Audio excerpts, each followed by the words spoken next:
publics.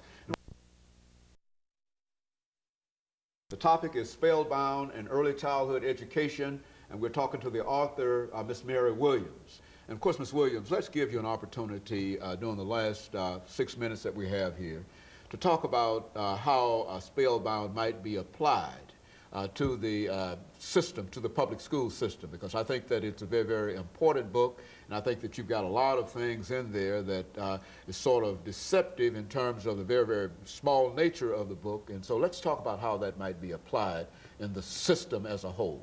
Okay. Well, I think that really, I'm hoping that the system will use Spellbound and more or less see that it's placed in all the libraries in the schools to make sure there's one in each library. But there's a process that we have to go through to get that done. Then I'm thinking in terms of the reading teachers, something that has transpired this year. Now, I was a reading specialist years ago, and they had the reading specialists pull those children out with the reading problems and brought them up to par through the Title I program. Now we have it back in the system.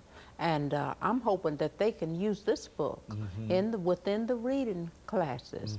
For instance, I know the 7th graders, if you did not make a certain stay-nine on the 6th grade test, they have to take reading. Good. So they could use Spellbound as a book to more or less use to enhance the children along with the phonetic skills that they're going to talk. It's designed, you have main idea, you have details, you have sequence, you have comparison and contrast. All the skills are employed there. Of course, vocabulary. So the teacher could use this particular book and take it one story at a time and digest it. Plus you have paragraph structure.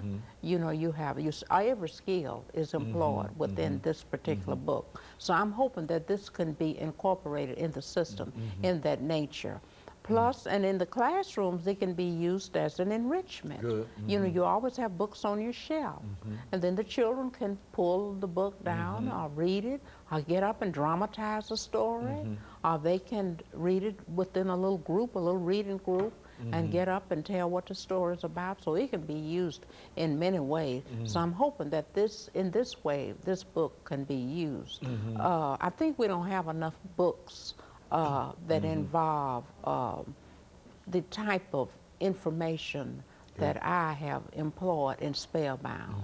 You might find one book, you know, individual story, but Spellbound has 11 stories. Very good. 11 stories. Important stories, very, very good stories too. Yeah, very, very good short, stories. Short, right, and, right, and a moral.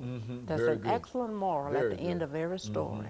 The the children learn how to trust their inner voices. They learn how to have faith and hope, and all of this is incorporated within the writing of Spellbound. You know, I think, Ms. Williams, when you talk about faith and hope and all of those things that are imparted by this book, I think the only thing we can say is that this is indeed something that is needed in the education system today. Not only is it needed in the early childhood education, but it's also needed in the upper classes and in some collegiate situations here, because a lot of folks don't have the kind of faith that you're talking about. And let me simply say this and give you an opportunity to perhaps respond to this, but it seems to me that for such a small book, that a lot of thought went into this book, and I would imagine that this is a lifetime work on your part. I mean, which is to say that this is an accumulation of all of your knowledge and information, because you've already demonstrated by some of the things that you've said in reference to this book. What about that? Well, it is. When we think of the drama that I participated in and it started in 5th grade, such as creation and all those, you know, dramatizing it, and went all the way through high school and participating in all kinds of contests and winning. And then for a while I had a drama and dance group at Aiken, and we traveled all over Metro with that and dramatizing different stories. And then, of course, I'd always write my own information or materials that I needed. So, so when I sat down to place it in stories, late at night is when I get on the computer, when everything is quiet. Well, let me say, before we end the show for today, if an individual would like to, and I know you're trying to get it into the school system, but what if an individual would like to have a copy of this book? Are they offered in the library? I mean, yes. the stores? Talk Right. about it. Yes, you can find Spellbound at Alkebulan on John Merritt Boulevard.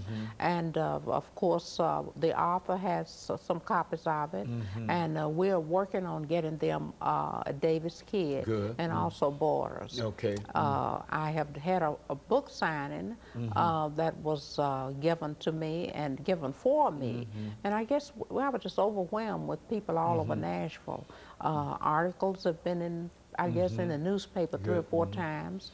There was a large article in Tribune and also in the Pride relating to Spellbound. I'm doing something in Lebanon, a book signing up there. Very good. So, of course, the sororities there, Alpha Kappa Alpha and Phi Delta Kappa, and they have just been overwhelmingly cooperated in helping to get this book across. Very good. And of course, Ms. Williams, over the last 25 seconds we have here, let me thank you for coming by and giving us that excellent information about a topic that ordinarily we don't think about, and that's about our children. Right. And I think you understand that we've had many problems in trying to convince folks to deal with